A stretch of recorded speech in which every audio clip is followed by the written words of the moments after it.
So the war in the Ukraine is nowhere near any halt. In fact, it seems like it's going to escalate further. And today, Wildberries, the Russian Amazon, has lost new additional warehouses, basically. So it seems like the estimates are that Wildberries has lost about 1/3 of its assets. The warehouses, basically. And nobody knows where it's going to take any further. It's just, yeah. And even people in Central Asia, we have like lots of Central Asians, because I live in Kazakhstan, so we have a lot of entrepreneurs here, our own, who had their businesses on Wildberries. And it seems like a lot of them have lost like a lot of money too. So this thing is affecting everyone in the post-Soviet hemisphere. It's not just like Russian entrepreneurs. And from what I have just seen, I've watched like this guy, he has like a YouTube channel. He's a Russian financial analyst, basically. Well, he's in the crypto. So he basically says that Wildberries has just taken its new loans, and it doesn't seem to be able to service them, basically to pay them off. And now, it wasn't able to pay them off fully before the attacks on the warehouses. But now, since the attacks on the warehouses started, it doesn't seem like it will pay those loans in any near future, basically. So Wildberries is basically going down the drain. It's Russia has the post-Soviet hemisphere, basically. The two Russian Amazon analogs, equivalencies, basically, Wildberries and Ozon, the second one. It even sounds like a shortened version of Amazon, right? So the two of them are basically the largest marketplaces, not only in Russia, but of course they have already taken over the post-Soviet market generally, right? So, and yeah, because of that, Ozon seems to be the second one, and it seems to be next on the menu. Apparently it has, some attacks like have already started on its warehouses too. So you won't really escape the attacks just by switching, working your marketplace from Wildberries to Ozon. It doesn't seem like it's gonna happen. And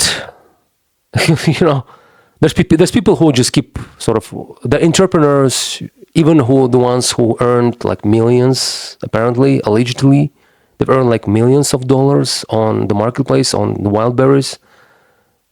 But their goods, they've stacked so much of their assets on those warehouses that have just been burned down, that they are practically almost crying leave on their social networks. I mean, for example, look at this guy. I think he's from Central Asia. He looks like, judging by his accent and by the looks, but he seems to be like top, one of the really like top big sellers on Wildberries. This guy just keeps sort of like crying. And understandably, honestly, I myself is an entrepreneur. I don't work in the same volumes as this guy, definitely, but maybe somewhere in the future, especially since Wildberries has gone down and the market sort of has been freed up a little for entrepreneurs like me, because I work mainly offline. Yeah, and this guy he just seems to be like crying, and he's even in the Ukrainian and all of the post-Soviet sort of social networks, he's being mocked. People literally calling him, they just calling him like a whiny bitch, some shit like that. No disrespect to this guy, and not only because he's from Central Asia, but just no disrespect, but the taxes that you pay, they literally go to the rockets that are launched against the Ukraine. So the Ukrainians, like, they do have all of the rights to be not just mocking, they're shitting on you. And I mean, they have the rights, okay? And I mean, this guy just keeps sort of whining that the Ukrainians are like mocking him, that they just everyone's making fun of him, making those stupid videos. But yeah, but I mean, because they hate you, accept it. Just be cool. Be cool with it. Accept it and continue losing your business. I mean, well, what can I say? I mean, I'm sorry.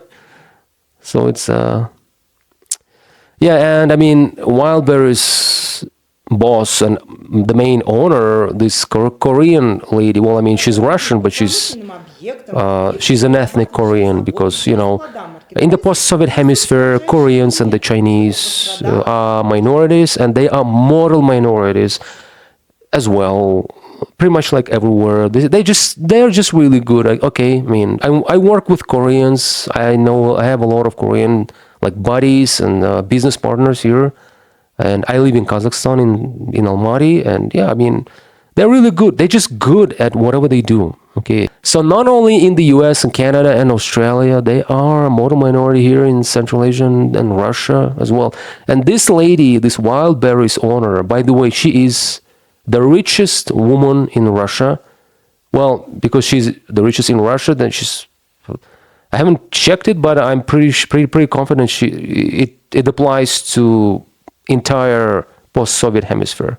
CIS countries, basically, the Commonwealth of Independent States, they call them. Yeah, so she basically, in this video, she basically says that I'm not gonna compensate you shit. I'm just translating from a Russian. It's just a Russian proper. Yeah, I mean, that's what she says. I mean, she's not gonna compensate you, okay? Because this is a force majeure. There's force majeure clauses, and I mean, technically, she's right. I mean, she's technically she's correct about this. Okay, so it's. I mean, can you really be mad at her? Well, the only problem now is that some of the sellers apparently they complain that they were told that their goods have burned completely, just been burned, and they basically lost all of their goods, all of their assets on the warehouses. But now they go on AliExpress and they literally find their products being sold on AliExpress. I mean, just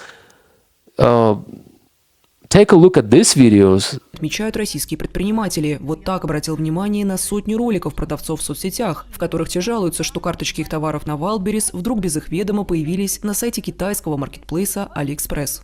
Товар можно найти под нашим же брендом, но продавец стоит совсем другой. И по какой-то причине нам занизили там рейтинг. Причем на AliExpress попадают объявления даже о тех товарах, которые сгорели в результате украинских атак по складам Wildberries. Ребят, что за херня? Мои сгоревшие костюмы на электростале продаются на AliExpress с моими фотографиями, с моими отзывами. Это что получается? Они ни хрена не сгорели? One of my friends actually was telling me, why aren't you selling on Wildberries? And I have the guts, just the guts were telling me, probably, I guess. Maybe I can forecast future, I just don't know it, but just work subconsciously, maybe. And not only on AliExpress, some sellers actually complain that they literally found their products being sold offline literally in some metro station, like cheap boutiques. They were all put on sale there. And these guys, they were complaining just before these complaints. They were complaining like a week before that they were unable to get their stuff off of the Wildberries warehouses when they were, because of the bombardments. A lot of the sellers, they basically decided to go to Wildberries and just load their own goods out of there, and they were refused. So basically, you can't do nothing because basically your goods, they belong to the warehouse. You are not allowed to take your own goods away, to save it, basically. And now the goods have been sold basically on AliExpress and in some small bazaars and metro station markets on sale. That just speaks volumes about the business ethics in the post-Soviet hemisphere, apparently.